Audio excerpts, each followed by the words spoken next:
Hello everyone, welcome to my YouTube channel learn to the point. आज हम discuss करेंगे Patna university के LLB entrance के बारे में। इस बार कोरोना की वजह से एंट्रेंस जो आपके पहले होना था और लेट हुआ है, अब आपके 9 दिसंबर को एंट्रेंस हुआ है। इसमें जो क्वेश्चंस आए हैं, तो कुछ बच्चों ने मुझे पटना से भेजा है क्वेश्चंस। आइए देखते हैं क्या क्वेश्चंस थे और किस टाइप के आपके करंट अफेयर्स इस बार पूछे गए हैं और किस टाइप के आपके लीगल एप्टीट्यूड और किस तरह के पॉलिटी से क्वेश्चंस पूछे गए हैं। तो पहले एक क्वेश्चंस था आपके करंट अफेयर से कि पटना यूनिवर्सिटी के चांसलर कौन है।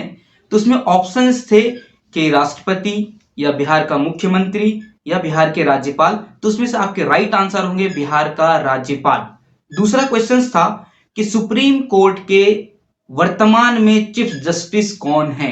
तो सुप्रीम कोर्ट के वर्तमान में चीफ जस्टिस जो है आपके एस.ए. बोबड़े।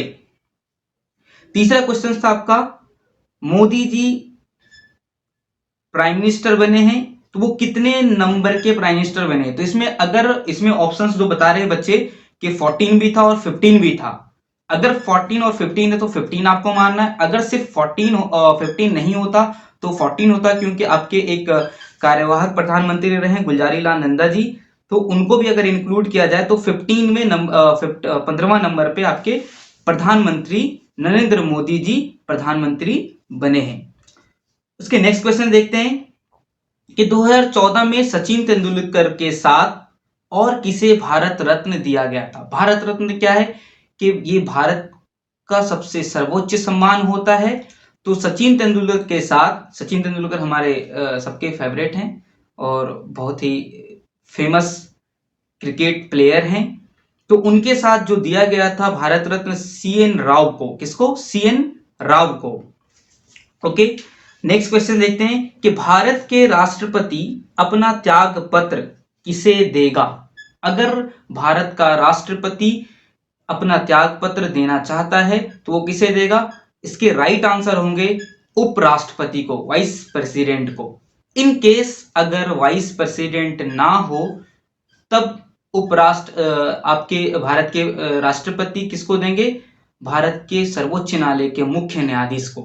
अगला क्वेश्चन देखते हैं हम। अंबेडकर ने संविधान की आत्मा किसे कहा था। तो संविधान की आत्मा, इसका राइट आंसर होगा आर्टिकल 32। अगला क्वेश्चन देखते हैं क्या पूछा गया था कि लोकसभा के प्रथम अध्यक्ष कौन थे। बहुत ही इजी क्वेश्चन से, अगर आप एलएलबी के लिए तैयारी कर रहे होंगे तो सभी लोगों ने सही करके भी आया होगा। तो जीवी मावलंकर थे।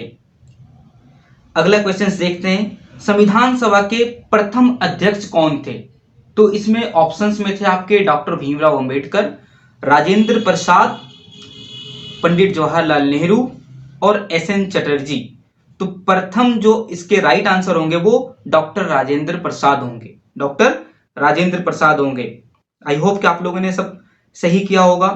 फिर अगला क्वेश्चन जो था आपके, हिमाचल से कौन कौन सी नदी जाती है। तो उसमें ऑप्शंस में थे रावी, चिनाब, फिर दूसरा ऑप्शन था ब्यास, चिनाब। लेकिन इसके राइट आंसर होंगे जो ऑप्शंस में थे ब्यास, रावी और सतलज नदी। ये तीनों नदी आपके हिमाचल से जाती है। अगला क्वेश्चन है आपका कि WPI का फुल फॉर्म क्या होता है। WPI का फुल फॉर्म क्या होता है। तो इसका राइट आंसर होगा होलसेल प्राइस इंडेक्स। इसका राइट आंसर होगा wholesale price index. Next question है कि FIR का फुल फॉर्म क्या होता है।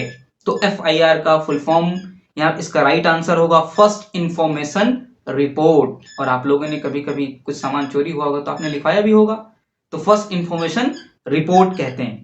भारत के अंतिम वायसराय कौन थे। तो इसका राइट आंसर होगा लॉर्ड माउंटबेटन। उसके बाद अगला क्वेश्चन था कि सती प्रथा को कब खत्म किया गया था। इसका अंत कब हुआ था। तो इसका अंत जो किया गया था 1829 में। ठीक है, 1829 में।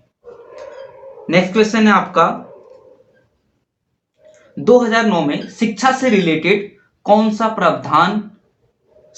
रिलेटेड कौन सा प्रावधान लाया गया था? तो शिक्षा से रिलेटेड जो प्रावधान था आपका, कि इसमें जो ऑप्शंस थे उसमें से आपके जो राइट आंसर होंगे कि 6 से 14 वर्ष के बच्चों को निःशुल्क शिक्षा का प्रावधान था। उसके बाद अगला क्वेश्चन है आपका कि संविधान के संवैधानिकता कौन जांचता है? इसका अगला क्वेश्चन था कि संविधान के संवैधानिकता कौन जांचता है? तो वो chief justice of India, chief justice of India. अगला क्वेश्चन था कि तिब्बत की सीमा भारत के किस भाग से लगती है? तो वो सिक्किम होगा। इसका राइट आंसर क्या होगा? सिक्किम। इसके बाद अगला क्वेश्चन था आपका कि दांडी सत्याग्रह, जिसको हम नमक आंदोलन भी कहते हैं, नमक आंदोलन भी कहते हैं, इसके साथ और कौन सा आंदोलन शुरुआत की गई थी? तो वो आपका होगा सविनय अवज्ञा आंदोलन, सविनय अवज्ञा आंदोलन। अगला क्वेश्चन है आपका कि सार्क में कौन सा देश नहीं आता है? वहां पे 4 ऑप्शंस थे, जिसमें बांग्लादेश, पाकिस्तान और म्यांमार था, एक और थे। तो इसका जो राइट आंसर होगा वो म्यांमार के आपके सार्क कंट्री में नहीं आते हैं। फिर एक साइंस से क्वेश्चन था कि रतौंधी बीमारी किस विटामिन की कमी से होती है? और रतौंधी को हम नाइट ब्लाइंडनेस भी कहते हैं। ये जो है आपके विटामिन ए की कमी से होती है। अगला क्वेश्चन था आपका सबसे ज्यादा टाइगर भारत में किस राज्य में है? सबसे ज्यादा टाइगर भारत में किस राज्य में है? तो कई सारे ऑप्शन थे, आंध्र प्रदेश, केरल, मध्य प्रदेश, गुजरात। तो इसका राइट आंसर होगा मध्य प्रदेश। अगले क्वेश्चंस पे चलते हैं। और क्या पूछा गया था? अभी बच्चे भेज रहे हैं इसमें से। भारतीय रिजर्व बैंक का सिंबल क्या है? जिसमें अब इसमें ऑप्शंस में है कि लायन, टाइगर। तो इसका राइट आंसर होगा टाइगर, भारतीय। नेक्स्ट देखते हैं और क्या क्वेश्चंस पूछा गया था।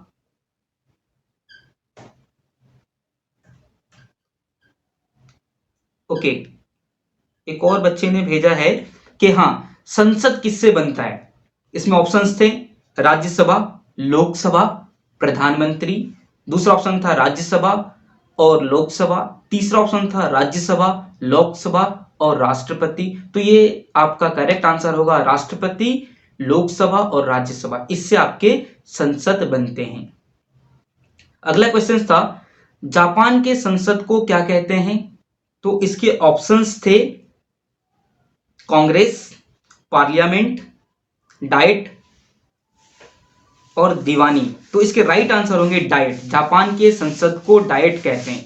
अगला क्वेश्चन है आपका कि अफगानिस्तान के करेंसी क्या है? तो इसके ऑप्शंस थे अफगानी, रुपया, दिरहम और पेसो। तो इसका राइट आंसर होगा पेसो। अगला क्वेश्चन बहुत ही इजी है। अगर आप न्यूज देखते रहते होंगे और आप तैयारी भी कर रहे होंगे तो बहुत अपडेट होंगे। नेक्स्ट क्वेश्चन है आपका एशियन डेवलपमेंट बैंक के वर्तमान में अध्यक्ष कौन है? तो इसका राइट आंसर होगा अशोक लवासा।